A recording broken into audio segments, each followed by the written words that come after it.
ऐतिहासिक महाधिवेशन उद्घाटन समारोहका अध्यक्ष एवं नेकपा एमालेका अध्यक्ष पूर्व प्रधानमन्त्री केपी शर्मा ओलीज्यू, मञ्चमा रहनुभएका विभिन्न राजनैतिक दलका नेता साथीहरू, नेकपा एमालेका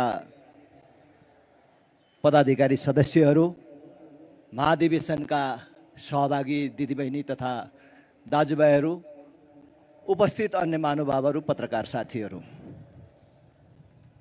यो देशको अहिले अत्यन्तै तरल र विषम परिस्थितिको बीच सम्पन्न हुन लागेको नेकपा एमालेको 11औं महाधिवेशनमा हामीलाई पनि शुभकामना व्यक्त गर्न पार्टीको तर्फबाट र खास गरी नेकपा एमालेका अध्यक्षज्यूले जो हामीलाई आमन्त्रण गर्नुभयो, म मेरो पार्टीको तर्फबाट र मेरो तर्फबाट समेत हार्दिक धन्यवाद तथा आभार व्यक्त गर्न चाहन्छु र यो अधिवेशन पूर्ण रूपमा सफल होस् भन्ने शुभकामना व्यक्त गर्न चाहन्छु।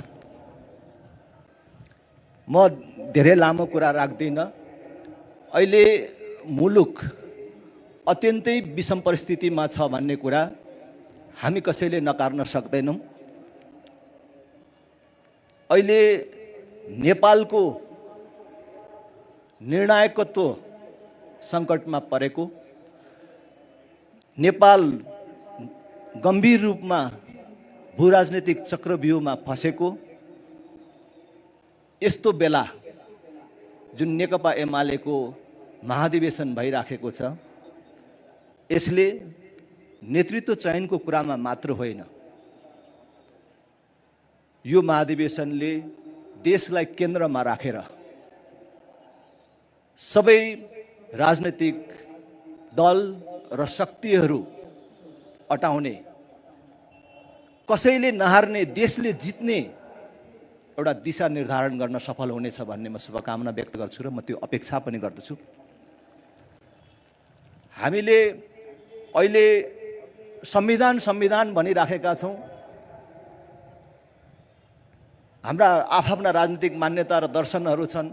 कसैले यो संविधान बिना यो देशै चल्दैन भनेर भन्छौँ होला, कसैले अब यो संविधान पहिलेदेखि नै भन्दै थियौँ अपूर्ण छ, यो संविधान भन्ने चिज गीता, बाइबल, कुरान होइन, यो फेर्न नसकिने, संशोधन गर्न नसकिने होइन, यसलाई फेर्नुपर्छ, संशोधन गर्नुपर्छ, मिलाएर जानुपर्छ हामीले भनिराखेका थियौँ।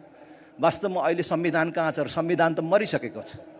त्यस कारणले त्यो संविधानलाई जबरजस्त बिउताएर देशलाई फेरि थप दुर्घटनामा लैजाने भन्दा पनि अब देशमा एउटा नयाँ समझदारी कायम गर्नुपर्छ।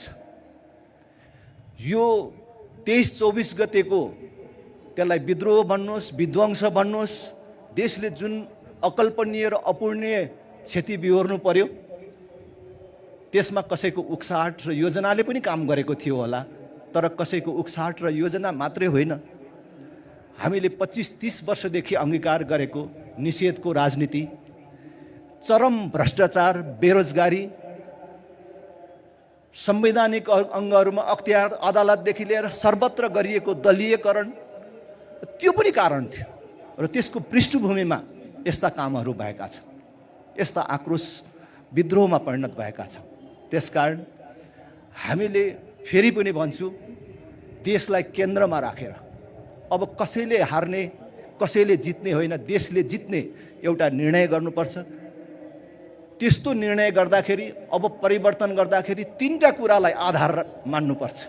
अब राष्ट्रिय सहमति गर्दाखेरि 3टा आधारहरू, नेपालको सबभन्दा ठुल्ठुला राजनैतिक परिवर्तनहरू 2007 साल, 2046 साल र 62-63, ती परिवर्तनहरूमा हामी कोही जन्मेको थिएनौँ होला, कसैको कुनै परिवर्तनमा हाम्रो सहभागिता थिएन होला, ती परिवर्तनहरूमा हामी कसैको समर्थन थिएन होला, तर ती 3 परिवर्तनका 3 महत्त्वपूर्ण उपलब्धिहरू, 7 सालको प्रजातन्त्र, 2046 सालको बहुदलीय व्यवस्था र 62-63 को समावेशी र समानुपातिकता, यी 3टा विषयलाई जोगाएर अब देशमा नयाँ समझदारी कायम गर्नुपर्छ।